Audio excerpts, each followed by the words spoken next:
Hello guys! Welcome sa aking walang kwentang channel. So nandito naman tayo para sa panibagong video. Pero bago ang lahat guys, ay isa-shoutout ko muna itong kasama natin sa MU Monarch at lagi siya nagko-comment sa ating comment section.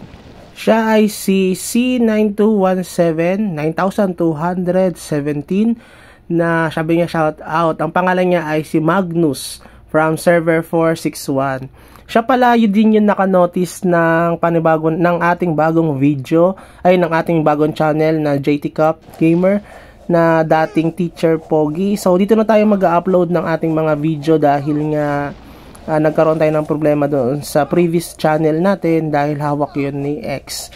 No, so ito na pala ngayon yung ating bagong channel. Please consider like and subscribe pala dito para maka 1,000 din tayo. So dito pala guys, ang video natin ay yung i-feature natin yung mga top 1 to 10 natin sa server namin, sa server 144. Okay guys. Anyway, merge server na ito. Parang 141 to 144 na yung magkakasama sa servers na ito, sa server na ito, no? So actually guys, sa server 144 tayo na yung top 1, no? So, kasi ang mga sa top 1 to 10, syempre top 10 tayo. Yung iba naman dyan ay ibang mga server yan. Hindi yan local, merge servers na yan, no? So, i-feature natin yung mga gamit natin and fluorides.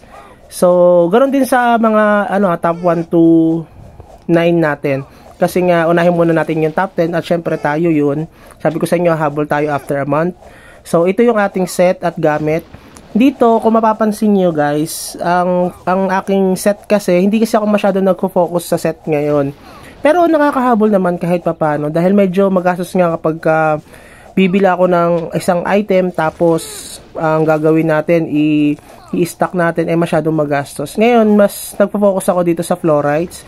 Ang bala kong fluoride guys ay yung wind at saka yung ice. Although may mga ice, ay may mga fire fluorides tayo dyan. Pero kasi para sa akin kasi hindi goods yung yung para sa akin lang naman yung fire fluoride sa Blade Knight. Parang mas gusto kong itandem itong ice fluoride at saka yung wind fluoride kasi iba talaga yung wind fluoride. Meron tayong nakalaban na puro fire fluoride niya, napakalambot niya guys. Pero syempre nung kumuha siya ng wind fluoride doon, parang kumuha siya ng isang slot, yung 3 slots na yon ng wind fluoride niya, nakuha niya yung reduction, talo na tayo kasi mas malakas naman siya sa atin talaga, mas mataas yung rank niya sa atin. So yan, makikita niyo hinahabol ko yung fluorides ko dito, nagfo-focus ako sa ice, syempre para sa damage natin, at syempre sa wind fluoride para sa PVP reduction, pero hindi ko i-max yung wind at saka yung ice fluoride kasi kapag i-max mo yan, isa lang ang makukuha mo, yung full wind at saka full ice.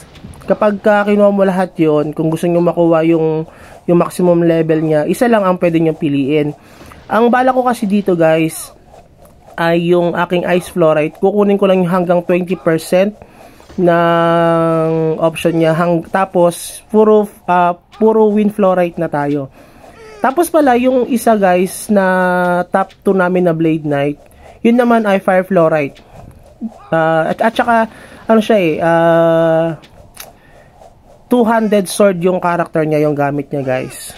Meron tayong video doon at i-upload na lang natin sa susunod kung anong resulta ng laban namin. So tayo guys, yun lang tayo nagpo-focus, yung ating set, tapos yung ating mga elements naman, pataasin nyo rin yung guys dahil isa yan sa mga importanteng bagay, yung element attack, bukod syempre doon sa elemental def nyo.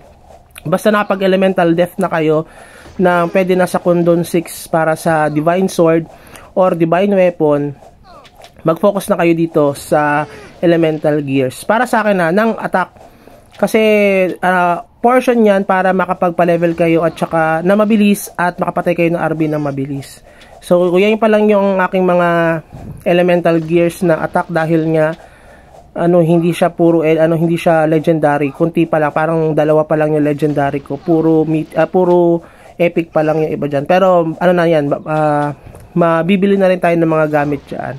Nakapulot kasi ako ng mga swords at saka ibang mga gamit, tas nabenta natin, guys. So, yun lang yung ginagawa natin. Kapag ano lang kayo, free to play, makakahabol naman kayo. Biruin nyo, free to play tayo guys, 750 plus pa lang ata yung aking top up dito, pero nasa top 10 tayo sa lahat ng servers sa'yo, parang 141 to 144 sa servers na yon, tayo ay top 10. Biruin mo yun guys, nag-merge na yun guys.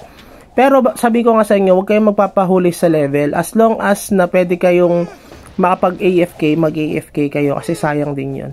Sayang yung isa kong option dito na kinraft dahil ang pangit ng ng bigay niya, no? So 30 lang yung damage niya, tapos hindi pa siya elemental damage absorption. So yun lang siguro guys. Yung iba natin na mga players dito, natin siya, i-video natin yan sa susunod. Kung nagustuhan niyo itong video natin guys, please comment sa ating comment section sa baba kung gusto niyo pa masundan itong mga featuring ng mga top players natin dito sa MU Monarch server 141 hanggang 144. So yun lang siguro, and have a good day. Bye bye.